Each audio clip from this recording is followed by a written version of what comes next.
Hello, everyone. Thank you for letting me spend some time with you today. I do appreciate it, as always.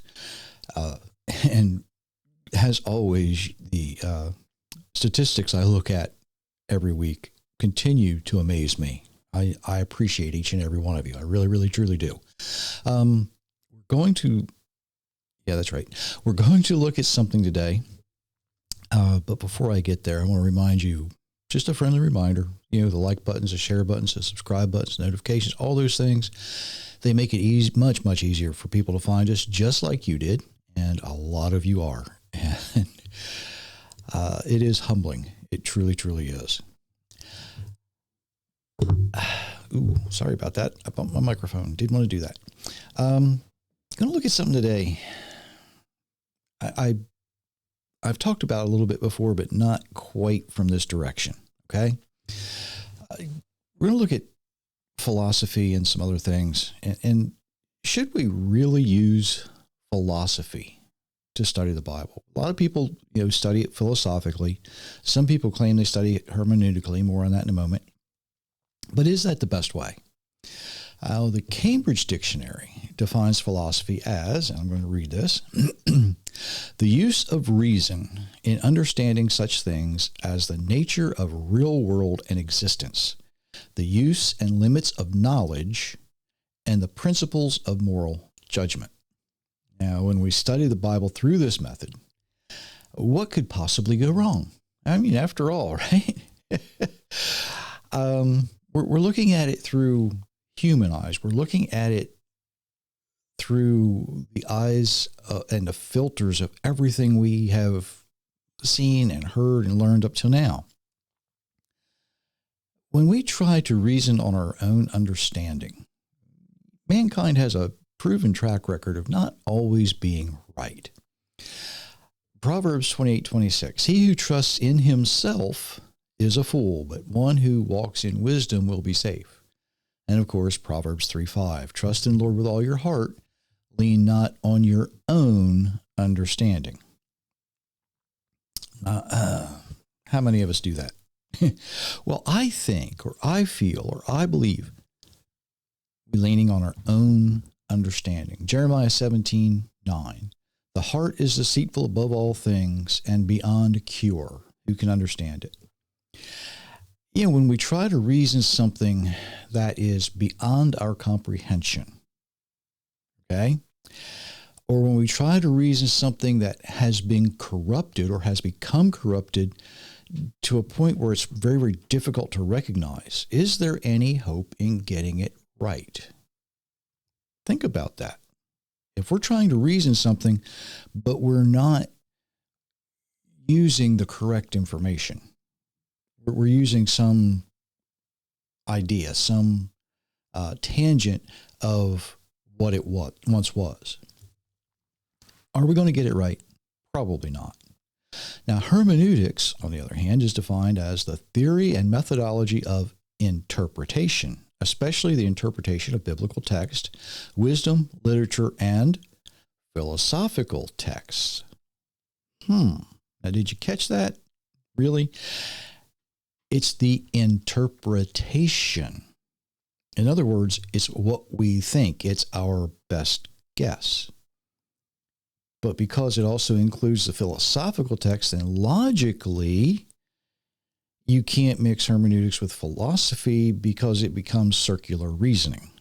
And that is against the laws of logic. Now,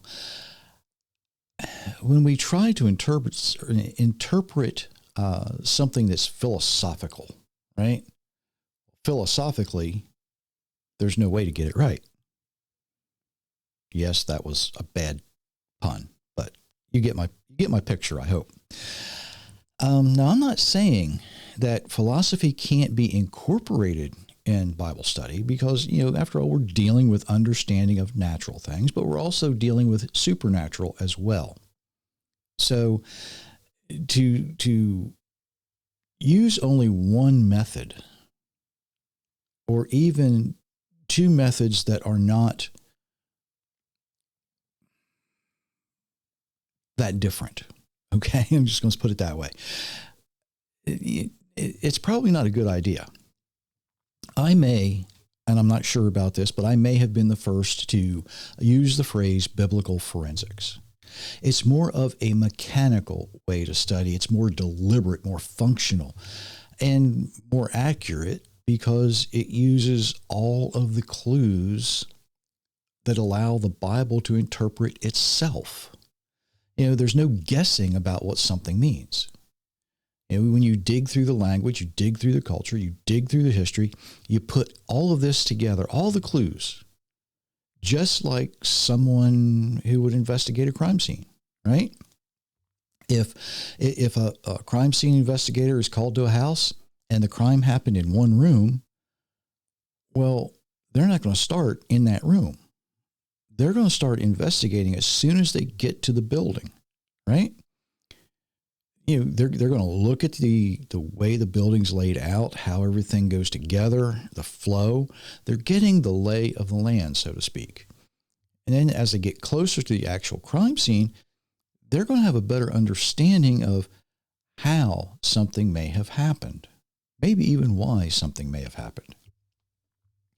The mistake a lot of us make using philosophy and hermeneutics is you go straight to that single verse. You go straight to it, and you overlook what was written to get there. You kind of forget what you've just seen on the way into the crime scene, right? You following me there? Let me use another example, though. Currently, as I'm speaking, I'm not sure when you're going to listen to this, but there is a manned flight around the moon.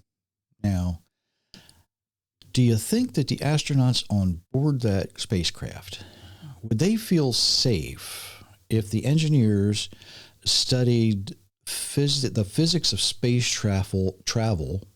I'm having trouble speaking. Do you think they'd feel safe if they studied the physics of space travel philosophically or even hermeneutically? Oh, well, we think that this is the right time to do this. We think if you burn those rockets this long, it'll work. It could work. It could happen, right? I don't know about you, but I doubt I would have stepped on board that rocket. It's no way to be sure you're going to reach your destination. It's impossible. If you're planning a trip, you look at a map. Well, most people today don't look at a map. They punch it into their GPS. But let's pretend you don't have GPS. You're going to look at a map, and you're going to say, philosophically, I think we can reason that if we travel east to go west, we're going to get where we're going. And yeah, I suppose you could get there, kind of, but it would be an extremely long and arduous trip, wouldn't it? You ever think about it that way? Can you study a map philosophically? You might eventually get where you're going, but it's not going to be the way you thought it would be. Would you trust a doctor who was trying to diagnose an ailment that you might have if he said something like, well, philosophically, I think the tests we did, they show there's nothing wrong with you. Now, you'd probably want a doctor to say something like this. Instead, I have looked at the test results very carefully. I've studied them. And because of everything they show us and everything we have learned from the past, I think the problem is this. And by the way, here's the cure. Which would you rather have? Which would you rather have? Let's use another one. If you were charged with a crime that there is absolutely no way you could have committed, no way. You weren't even in the country at the time. You weren't even born at the time, right? Would you trust your defense attorney to say, I've read the crime report, and from what I can interpret, I'm going to guess you're guilty. Wouldn't make you feel very confident in that attorney, would it? You see, every time our Creator tries to make it easier for us to follow him and follow his way, to live the way we're designed to live, mankind has found a way to make it more complicated. It's just who we are. It's what we do. Every time our Creator has offered us his blessings, we have found a way to avoid receiving them, haven't we? We've done something. He throws us this nice, easy ball to catch, and we step away from it every time.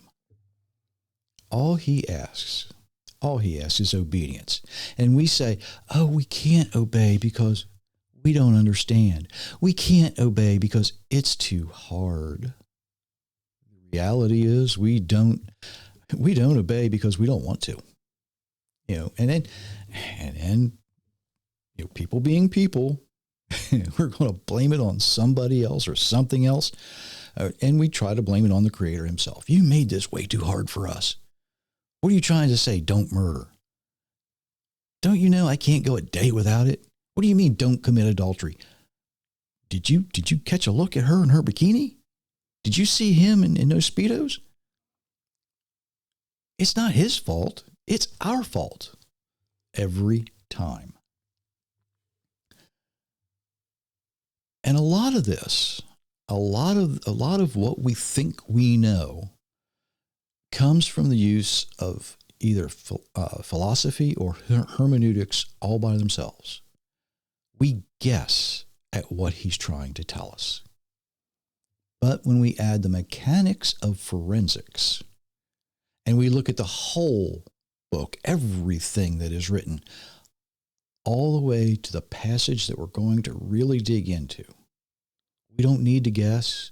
We don't need to interpret, because our Creator has already done all of that. He said, I'm not going to leave you room to guess. You don't have to interpret. I've given you everything you need to understand this. And he's already said it. It has already been written. We just don't want to read it. We don't want to believe it's that easy. Regular listeners have heard this often, and I'm going to say it again, and I will say it until everybody understands it. The Bible, in its original language, in its original context, is absolutely agonizingly specific. It is agonizingly specific. There's no room for interpretation. There's no need to guess. He has already answered the questions.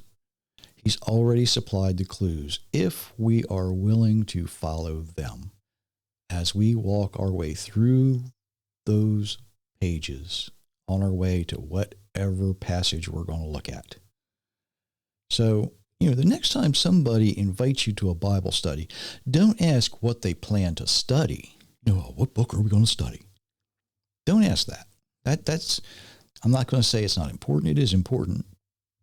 But the better question, you ask them how they plan to study. How are you going to study this?